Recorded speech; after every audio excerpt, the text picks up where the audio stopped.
किसी भी कंपनी के लिए स्टॉक मार्केट में लिस्ट होना मतलब पब्लिक होना एक बहुत बड़ा मील का पत्थर होता है। हाल ही में हमने ज़ोमैटो से लेकर नाइका तक कई बड़ी कंपनियों को ये सफ़र तय करते देखा है। देखिए, ये सिर्फ पैसा जुटाने की बात नहीं है, बल्कि ये प्रतिष्ठा और ग्रोथ की एक पूरी नई दुनिया में कदम रखने जैसा है। लेकिन ये सफ़र असल में होता कैसा है? चलिए आज इसी यात्रा की गहराइयों को समझते हैं। तो बुनियादी सवाल यही है, एक private company, public limited company कैसे बनती है, जहां कोई भी उसके शेयर खरीद और बेच सकता है। ये जो पूरी प्रक्रिया है, जिसे इनिशियल पब्लिक ऑफरिंग या आईपीओ कहते हैं, वो हमेशा से एक उलझी हुई पहेली की तरह रही है। भारत में आईपीओ लाने के जो नियम कानून थे, वो ऐतिहासिक रूप से कई अलग-अलग सर्कुलर और गाइडलाइंस में बिखरे हुए थे। इसको ऐसे समझिए जैसे कोई पुराना नक्शा हो जिसके हिस्से अलग-अलग जगहों पर पड़े हों, जिससे कंपनियों के लिए रास्ता खोजना बेहद मुश्किल हो जाता था। और यहीं पर कहानी में एक दिलचस्प मोड़ आता है। भारत के मार्केट रेगुलेटर सेबी यानी securities and exchange board of India ने इस पूरी प्रक्रिया को आसान बनाने के लिए एक बहुत बड़ा कदम उठाया। एक ऐसा कदम जिससे कंपनियों के लिए ये यात्रा पहले से कहीं ज्यादा सीधी और सरल हो गई है। तो चलिए सबसे पहले इसी नए और सरल नक्शे को समझते हैं। आखिर सेबी ने ऐसा क्या किया जिससे दशकों पुरानी ये जटिलता कम हो गई? सेबी ने एक मास्टर सर्कुलर जारी किया। इसे आप एक तरह की मास्टर गाइड बुक मान सकते हैं। इसने दर्जनों पुराने बिखरे हुए सर्कुलरों को एक ही दस्तावेज में समेट दिया। मतलब अब सब कुछ एक जगह। इसका मकसद एकदम साफ है, नियमों में ज्यादा क्लैरिटी लाना और कंपनियों के लिए उनका पालन करना आसान बनाना। ये स्लाइड इस बदलाव को बहुत अच्छे से दिखाती है। देखिए, बाईं ओर की तस्वीर उस पुराने उलझे हुए सिस्टम को दिखाती है, मतलब एक कंफ्यूजन, और दाईं ओर है नया सुव्यवस्थित मास्टर सर्कुलर, एकदम साफ सुथरा। ये बदलाव सिर्फ कागजी नहीं है, ये असल में कंपनियों के लिए नियमों का पालन करना बहुत ज्यादा आसान बना देता है। इस नए नक्शे के साथ हमारी काल्पनिक कंपनी अब अपनी यात्रा शुरू करने के लिए तैयार है। लेकिन ठहरिए, हर कोई इस यात्रा पर नहीं निकल सकता। पहला पड़ाव है एक कड़ी एलिजिबिलिटी परीक्षा पास करना। इससे पहले कि हम ये जानें कि कौन योग्य है, ये जानना दिलचस्प है कि इस प्रक्रिया से पूरी तरह से बाहर कौन है। मतलब सेबी ने कुछ साफ साफ रेड लाइनें खींच दी हैं। तो यहां बात बिल्कुल क्रिस्टल क्लियर है। अगर किसी कंपनी के प्रमोटरों को सेबी ने मार्केट से बैन किया है, या वो जानबूझकर बैंकों का पैसा नहीं चुका रहे, जिन्हें हम विलफुल डिफॉल्टर कहते हैं, या फिर वो भगोड़े आर्थिक अपराधी घोषित किए गए हैं, तो वो कंपनी आईपीओ ला ही नहीं सकती। ये नियम निवेशकों के हितों की रक्षा के लिए एक मजबूत दीवार की तरह काम करता है। जो कंपनियां इन रेड लाइन से बाहर हैं, उन्हें अपनी वित्तीय सेहत साबित करनी होती है। उन्हें पिछले 3 सालों में लगातार अच्छा प्रदर्शन दिखाना होता है, जैसे कि कम से कम 3 करोड़ के नेट टेंजिबल एसेट्स, 15 करोड़ का एवरेज ऑपरेटिंग प्रॉफिट और हर साल कम से कम 1 करोड़ की नेटवर्थ। ये आंकड़े दिखाते हैं कि कंपनी स्थिर है और भरोसे के लायक है।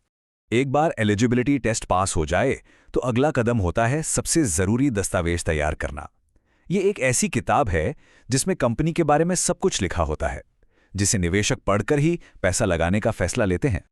इस दस्तावेज को कहते हैं रेड हेरिंग प्रोस्पेक्टस या आरएक्सपी। इसमें कंपनी के बिजनेस, उसके रिस्क और भविष्य की योजनाओं के बारे में लगभग सारी जानकारी होती है। लेकिन इसमें जानबूझकर एक बहुत जरूरी चीज छोड़ दी जाती है जो इसे थोड़ा रहस्यमयी बना देती है। और वो रहस्य है शेयरों की अंतिम कीमत।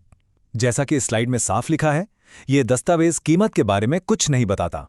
ऐसा इसलिए है क्योंकि कीमत तय करने की असली और सबसे रोमांचक प्रक्रिया तो अब शुरू होनी है।